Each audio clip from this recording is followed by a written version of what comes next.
Sorry guys, just clearing my throat here. Today is a special day for me because I turn 28 years old, and it's crazy to think that I'm just 2 years away from turning 30. I feel like turning 30 is such a pivotal moment in people's lives. Well, at least I think so. It's kind of the time at which you're really thinking about having a family, you know, having those sorts of commitments and whatnot. But at the moment, I'm really just trying to live in the present, take things one step at a time. I remember back to when I was a kid, just 10, 12 years old, not really having much care in the world. I'd have a lot of time to think about things, and one of the things I'd think about is what I'd be up to in 10, 15 years time, basically the age that I'm at now, wondering what sort of people I'd have in my life, what job I'd be doing, am I pretty enough to have a girlfriend, those sorts of things at that age. And now that I'm 28, I don't really feel that I'm getting caught up or distracted by the idea of getting older. I find myself really enjoying the really simple things in life. Like one of the things I've been picking up recently more is cooking. I really enjoy cooking. Actually, this past weekend I hosted a dinner party with some of my close friends, and although it was tough, it was really fun to cook for people that I can get their reaction and see if they actually liked my cooking or not. I think all around they did, which is great. When I think ahead really about what I want to achieve and accomplish, nothing major comes to mind. I think the only thing really off the top of my head is just kind of being consistent with the things that I've been working on developing over the past year, whether it be my relationship with friends and family, my work career, and also these little hobbies that I have on the side that I'm passionate about, whether it be cooking or continuing with this creative outlet through YouTube. It's something that I want to keep being consistent with, and I hope through that I can get some sort of result or achievement that in my mind I can't quite picture right now, but through doing this it would lead to a good outcome. I think recently, through an experience that I've had, and hopefully I can share with you soon, is that putting time and effort into things that matter to you now will yield good results down the line. And so in that sense, I don't want to focus so much on the outcome. I want to focus more on what's really going on in my life right now, more in the present, with the hope of it leading to good things down the line. I didn't mean to get so philosophical right now, but yeah, this is just kind of where my mindset is at this age, and it could be totally different in a few years' time. We'll see, but all I can think about now is the present. So see you in a bit.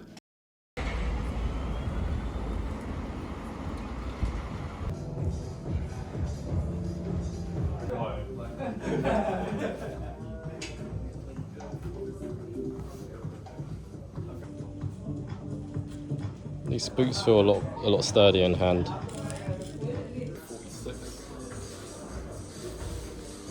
I think it fits well. Ooh. Feels very good. Feels heavy. Heavy? Yeah, it feels substantial. But it feels good though. Like the sleeves aren't too long, I think. What do you think? Looks nice. Sits just fine in your shoulders. Yeah, not too big. Mm. Yeah, for us to get this 46 would be my size. Wait, let me have a look in the mirror actually.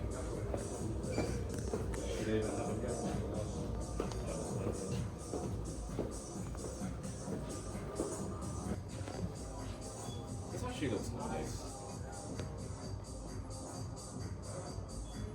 Wait, I didn't think it would look that good. Actually looks good. It's really good.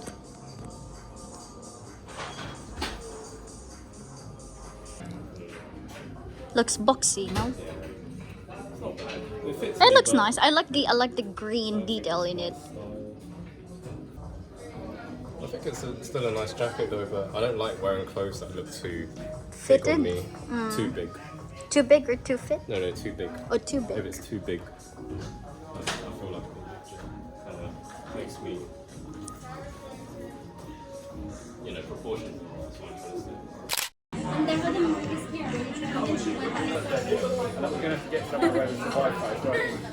Is that the? I like the feel. You got it.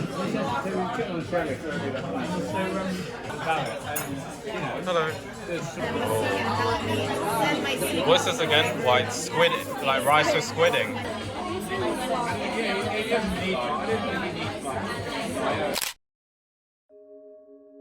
Okay, ladies and gents, right now we're coming towards the end of October, and that means sale season is just on the horizon. And right now I have a small sort of wish list built up, and it's small because I want to be more intentional with the pieces that I buy.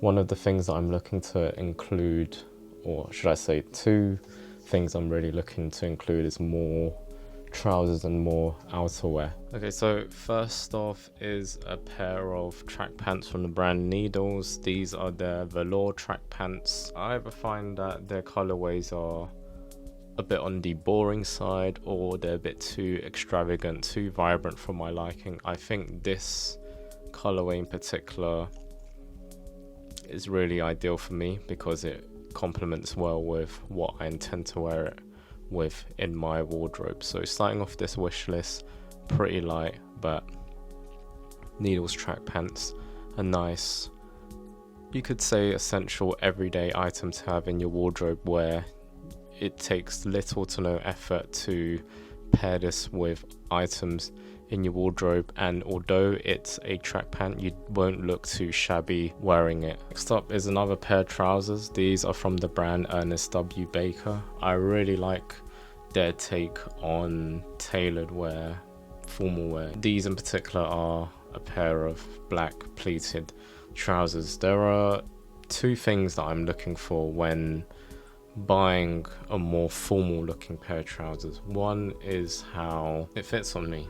For me, I'm very particular about how it fits. I don't want the leg opening to be too wide. I don't want it to be too skinny.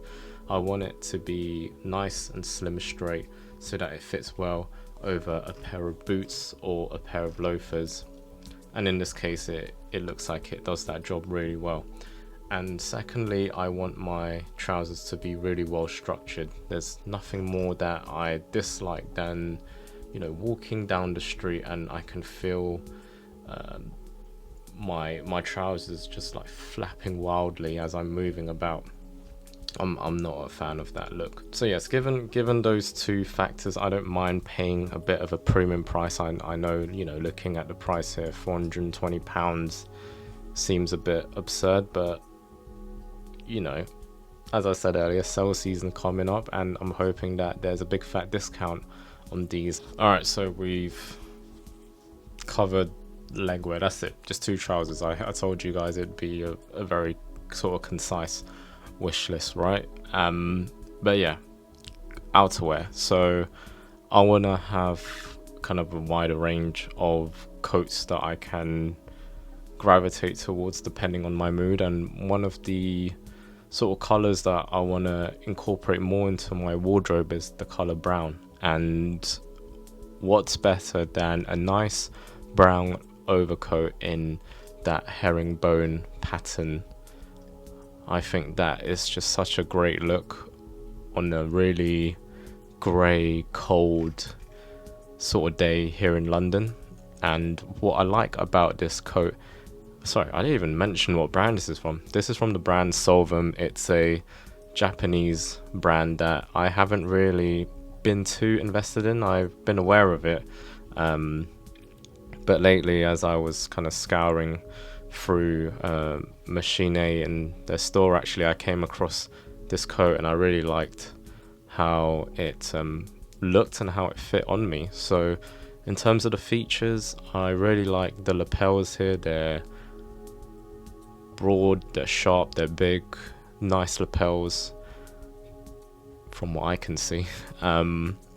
And I also like this sort of raw edge finish that's featured on, you know, the pockets here, whether it be the chest pocket or the two side pockets on the outside of the front part of the jacket, as well as the back as well. Here you can see that there are these seams that run from the top to the bottom of the jacket, and they seem to have this nice raw edge finish, which, you know, with a lot of Japanese pieces out there, adds a lot of character to the item, should I say. Thing that I am not so much of a fan of, and I know this is a trademark of Solvum's pieces, is this sort of fabric that hangs, in this case, outside of the pockets and at the bottom of the jacket. I just feel like it detracts a bit from the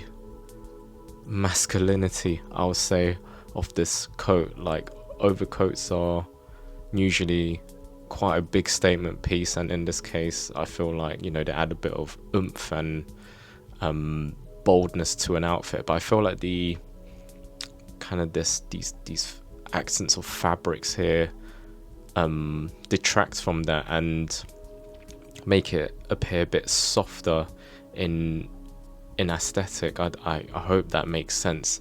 It's not a big deal because I actually think it contrasts, you know, the colors in this case contrast quite well with each other, and it adds some sort of layering to the jacket itself. But yeah, I think without it, it would look really good without it. Woo! Okay, I'm ending this little segment with probably the most favorite piece on my wish list. And the funny thing is, this coat is something that I just recently discovered, literally a couple of days ago, as I was in DSM, as you'll see a bit earlier on in this video. This is the men's Marguta. I hope I've said it right. I don't know how you pronounce it. I think that's the right pronunciation. The Marguta overcoat from Kiko Kostadinov. I really like Kiko as a brand. This overcoat, when I tried it on, man, it made me feel good. It made me feel good. So yes, the jacket itself is predominantly black, but as with a lot of Kiko pieces, there's a lot of patterns and detailing which helps to make the jacket interesting, I will say. It's not your typical black overcoat. As you can see, there's these seams that run all around the jacket. It's complemented well with this sort of metal detailing by the wrists, and as you can see all over the jacket, it's got his sort of trademark patterning and detailing all over. Well, the funny thing is, I've actually, you know, seen this coat before, as I tend to look at his collections and see what he's dropping, and when I saw it on this model, it wasn't something that really struck out to me. I thought, it's just another coat, and then I sort of just went on with my life. But when I visited DSM recently, I saw this coat and I thought, you know, let me try this on real quick, let me see what it's saying. I looked in the mirror and I think you could see the expression on my face. I was surprised at how good this looked on me, and how good the coat actually is. In that moment, I was like, damn, you know, if I had the funds to buy this, like, I'd buy it straight away. This is definitely a coat that I want to have in my wardrobe for a good price. Of course, I can sort of understand why it's being sold for like 1.8k, but a part of me just knows that if this dropped in like his earlier collections back in the day, he wouldn't have listed it for this much. But I think what's great with Kiko is that he's gone through